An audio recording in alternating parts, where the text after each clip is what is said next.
नमस्कार, मैं डॉक्टर ईतू सिंह आपका अपने चैनल अर्थात में स्वागत करती हूँ। आज हम व्याख्या पढ़ेंगे भारतेंदु की मुकरियों का, जिसका शीर्षक उन्होंने दिया था नए जमाने की मुकरियाँ। पहले कवि का परिचय प्राप्त करते हैं, तत्पश्चात मुकरी क्या है वो जानेंगे और उनकी 14 मुकरियों में प्रथम 5 मुकरियाँ और तत्पश्चात बाकी बची मुकरियों की व्याख्या मैं दूसरे वीडियो में करूंगी। तो आइए पहले कवि का सामान्य परिचय प्राप्त करते हैं। भारतेंदु हरिश्चंद्र हिंदी साहित्य के एक ऐसे दैदीप्यमान नक्षत्र हैं जिनका नाम एक पूरे युग का प्रतिनिधित्व करता है। हिंदी साहित्य में उस युग को भारतेंदु युग कहा जाता है। 9 सितंबर को भारतेंदु हरिश्चंद्र का जयंती दिवस है। भारतेंदु हरिश्चंद्र 15 वर्ष की उम्र आते आते साहित्य में रम गए और 18 वर्ष में ही कविवचन सुधा नाम की पत्रिका निकालने लगे। वे बेहद प्रतिभाशाली थे। वे सिर्फ कवि ही नहीं थे, बल्कि उन्होंने नाटक, निबंध, उपन्यास, इतिहास, व्याख्यान लेखन भी किया है। उन्हें गरीब निवास के रूप में भी याद किया जाता है, क्योंकि वो गरीबों की काफ़ी मदद करते थे। साहित्यिक मित्रों ही नहीं, दीन दुखी जो भी उनके पास पहुंच जाए खाली हाथ नहीं लौटता था। यही वजह थी कि एक ऐसा समय आया जब वह स्वयं कर्ज में डूब गए और 35 वर्ष की अल्प आयु में ही चल बसे। लेकिन इतनी कम उम्र में ही वह इतना लिख पड़ गए कि उनके विराट सृजन पर किसी को भी हैरत हो सकती है। उनके ग्रंथों में मुख्य ग्रंथों का नाम ले तो दाल लीला, प्रेम तरंग, प्रेम प्रलाप, कृष्ण चरित्र, सत्सई श्रृंगार, होली, मधुमुकुल, भारत वीरत्व, विजय वैजयंती, सुमनांजलि, बंदर सभा, बकरी का विलाप, अंधेर नगरी, चौपट राजा आदि कृतियाँ प्रमुख रूप से उल्लेखनीय है। भारत दुर्दशा भी उसमें से एक है। चूंकि हम यहाँ उनके कवि रूप का परिचय प्राप्त करेंगे, तो मुख्यतः हमने काव्य ग्रंथों की ही यहाँ बात की। आइए समझते हैं कि ये मुकरी क्या है। जैसा कि नाम से प्रतीत होता है, कह मुकरियाँ या मुकरियाँ, इसका सीधा अर्थ होता है कही हुई बातों से मुकर जाना, अर्थात कोई बात कहना और कहना उससे फिर उस बात के ठीक उल्टी बात कहना। और इस बंद में होता भी यही है। ये 4 पंक्तियों की बंद होती है, जिसमें पहली 3 पंक्तियाँ किसी संदर्भ या वर्णन को प्रस्तुत करती हैं, परंतु स्पष्टतः उसका अर्थ नहीं निकलता है और वास्तविक अर्थ चौथी पंक्ति में जाकर स्पष्ट होता है। चौथी पंक्ति 2 वाक्य भागों में विभक्त हुआ करती है। पहला वाक्य भाग उस वर्णन या संदर्भ या इंगित को बूझ जाने के क्रम में अपेक्षित प्रश्न सा होता है कि ये समझ में आया या नहीं, जबकि दूसरा वाक्य वर्णनकर्ता का प्रत्युत्तर या उत्तर होता है, जो पहले वाक्य भाग में बूझ गई संज्ञा से एकदम अलग हुआ करता है। यानी एक बुझावल भी है जिसको दूसरा व्यक्ति बूझता तो है, लेकिन अधिकांशतः वह गलत समझता है।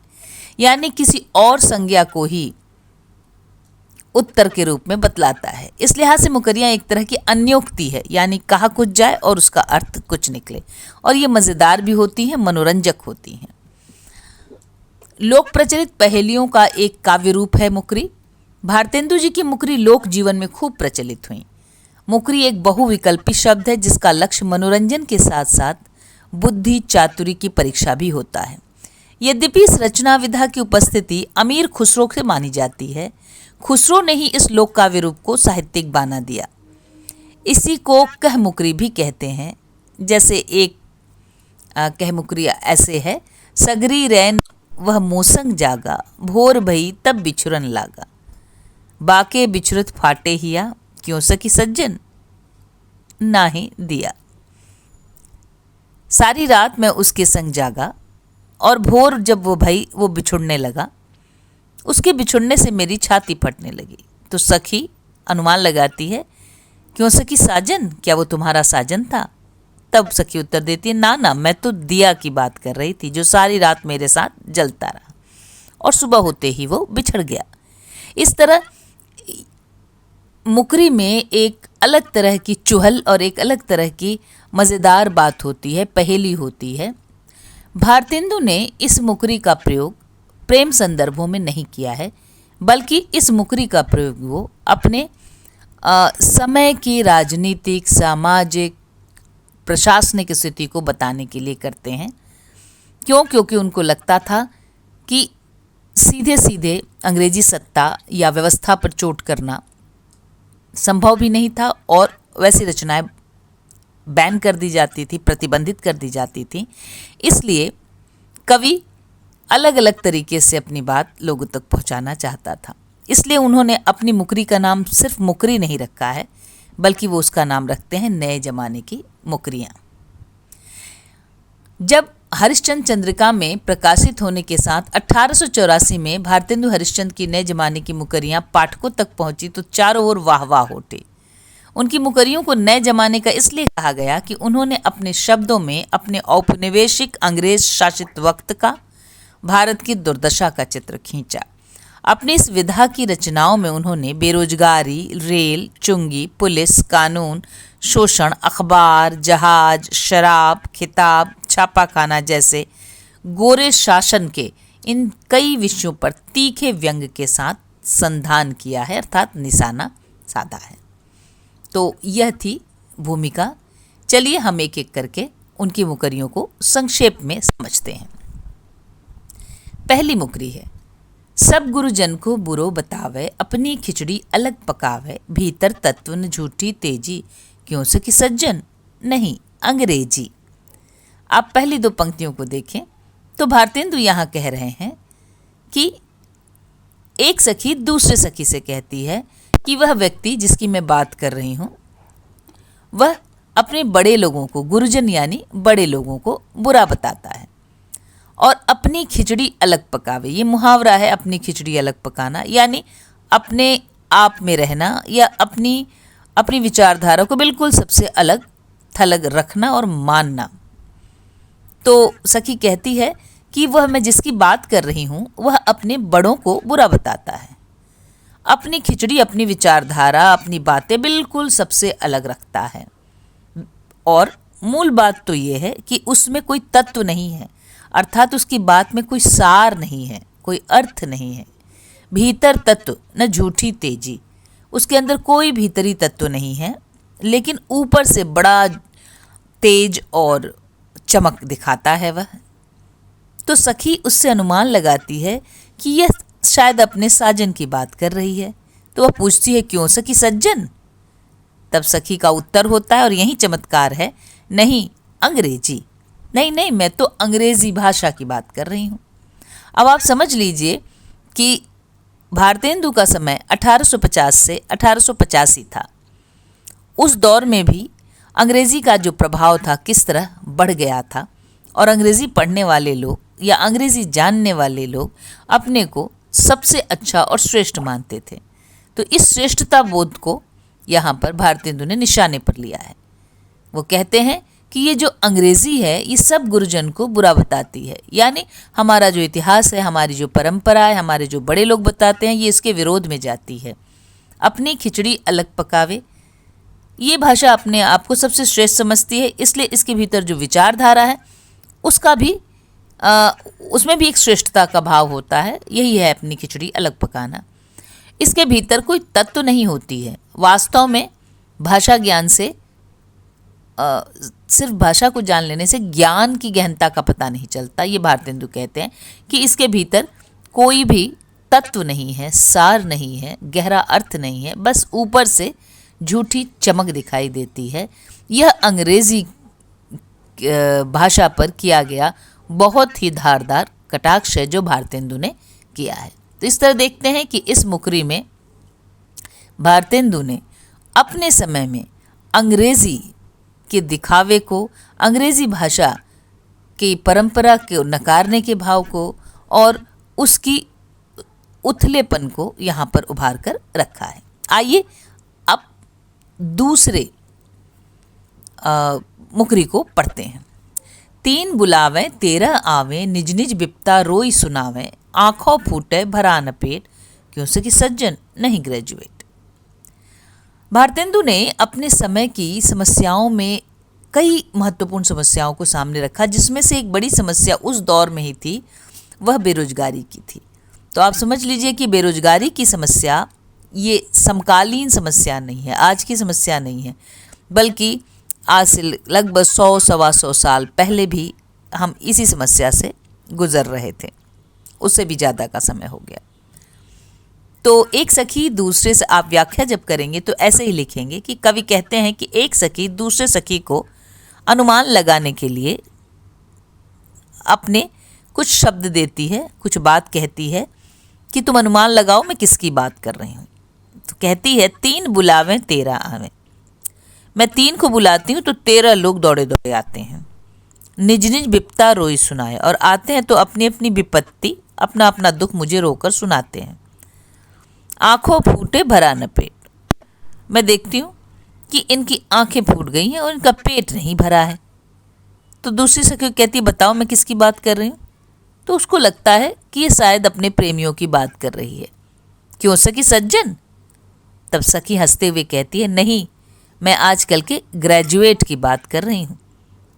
यानी उस जमाने में भी ग्रेजुएशन करने के बाद भी बेरोजगारी का ऐसा आलम था कि 3 बुलावें 13 आवें, कि 3 को बुलाया जाता है तो 13 लोग दौड़ते हुए आते, यानी 3 की नौकरी के पीछे 13 लोग आते हैं। और निज निज विपता रोई सुनावे, अपनी अपनी विपत्ति, अपना अपना दुखड़ा रोकर सुनाते हैं। यानी इतनी गरीबी और इतनी मुफलिसी है कि सब पढ़ लिख कर भी नौकरी नहीं प्राप्त कर पा रहे हैं। आंखों फूटे भरा न पेट, पढ़ पढ़ के आंखें फूट गई लेकिन पेट नहीं भरा। ऐसी शिक्षा का क्या फ़ायदा जो आपको रोजगार न दे सके। और यहाँ पर भारतेंदु ने जीवन से जुड़ी हुई शिक्षा की बात की है, रोजगार से जुड़ी हुई शिक्षा की बात की है। अंग्रेज़ों के ज़माने में अंग्रेज़ी पढ़े लिखे लोगों के भीतर भी किस तरह की बेरोजगारी थी उसको उभारने की कोशिश यहाँ पर उन्होंने की है कि उस ज़माने में भी इतने ग्रेजुएट थे कि 3 बुलाएं तो 13 आते हैं, आज तो 3 बुलाएं तो 13 लाख भी आ सकते हैं। तो यहाँ पर बेरोजगारी की समस्या की ओर भारतेंदु ने हमारा ध्यान खींचा है। आइए अगली मुकरी पर बात करते हैं। सुंदर बानी कही समुझावे, विधवा गंसो नेह बढ़ावे, दया निधान परम गुण आगर, सखी सज्जन नहीं विद्यासागर। यहाँ पर आप देखेंगे ये एक गंभीर मुकरी है और इसमें उस तरह की चुहलबाजी आपको नहीं मिलेगी। हम सभी बंगाल के प्रसिद्ध समाज सुधारक विद्यासागर से परिचित हैं। विद्यासागर ने स्त्री शिक्षा और विधवा विवाह इस क्षेत्र में बहुत काम किया था और भारतेंदु उन्हें व्यक्तिगत रूप से जानते थे। जब वो कलकत्ता आते थे तो उनसे उनके घर में रहते थे, उनके साथ कलकत्ता की विशेष जगहों का भ्रमण भी करते थे। विद्यासागर भारतेंदु से उम्र में बड़े थे और भारतेंदु को बेहद स्नेह किया करते थे। भारतेंदु के पिता से भी उनका संपर्क था, इसलिए विद्यासागर जब बनारस जाते थे तो भारतेंदु के घर ही ठहरते थे। तो विद्यासागर की प्रशंसा यहाँ लेखक ने की है और ये एक तरह से ज़्यादा तंज नहीं है इसमें, ये सीधी सी बात वो कहते हैं। सुंदर बानी कही समझावे, कि विद्यासागर जो हैं वो बड़ी सुंदर बानी कहते हैं। यानी विद्यासागर का लिखा हुआ अगर आप पढ़ें तो उन्होंने स्त्री उद्धार, स्त्री की बराबरी, स्त्री शिक्षा, विधवाओं के विवाह, बाल विवाह के विरोध में बहुत कुछ लिखा है। तो यहाँ कवि कह रहा है कि वह सुंदर बानी कहकर सबको समझाते हैं। विधवा गंसो नेह बढ़ावे, विधवाओं से वो बहुत स्नेह करते हैं, इसीलिए विधवाओं के जीवन को सहज बनाने के लिए वे उनके पुनर्विवाह की बात करते हैं।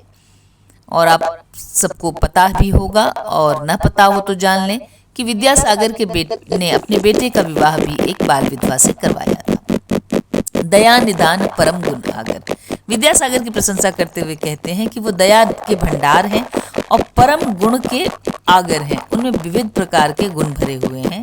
सखी सज्जन नहीं विद्यासागर, मैं सज्जन की बात नहीं यानी अपने साजन की बात नहीं कर रही, बल्कि मैं विद्यासागर की बात कर रही हूँ जो बंगाल के बहुत बड़े सुधारक के तौर पे जाने जाते हैं। तो यहाँ पर उन्होंने विद्यासागर की प्रशंसा में ये मुकरी लिखी है।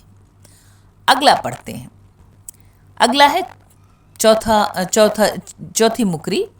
उसका भारतेंदु के समय तक अंग्रेज़ों ने इस देश में रेल और तार और प्रिंटिंग प्रेस इन सबको भारत में इसका प्रयोग शुरू कर दिया था। और ये चकित करने वाली बात थी कि इतनी तीव्रता से लोग अब यात्रा कर सकते थे। आज रेल हमारे लिए आश्चर्य की बात नहीं हो सकती, लेकिन भारतेंदु के समय में ये अपने आप में एक बहुत बड़ा चमत्कार था विज्ञान का। और भारतेंदु इस तरह के वैज्ञानिक खोजों को, इस तरह की वैज्ञानिक उपलब्धियों को यहाँ एक तरह से कह सकते हैं कि स्वीकारते भी हैं और उसकी प्रशंसा भी करते हैं। तो एक सखी दूसरी सखी से कह रही है, सीटी देकर पास बुलावे, कि तुम समझो तो मैं किसके बारे में बात कर रही हूँ। वह सीटी देकर पास में बुलाता है। अब सखी अनुमान लगाना शुरू करती है कि किसके बारे में बात कर रही है। रुपया ले तो निकट बिठावे, रुपया जब लेता है तभी अपने पास बिठाता है।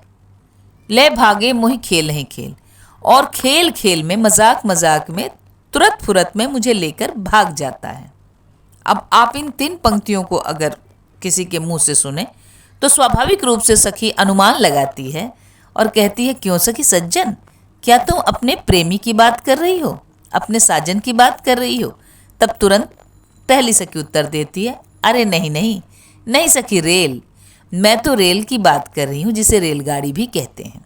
अब आइए समझते हैं कि रेलगाड़ी के अर्थ में जब इस पूरी पंक्ति को समझते हैं तो वो भी सही उतरता है। सीटी देकर पास बुलाया, रेल सीटी देकर पास बुलाती है। टिकट के लिए वहाँ रुपया देना पड़ता है, यानी उसमें बैठना है तो आपको रुपया ले तो निकट बिठावे तभी पास बुलाती है।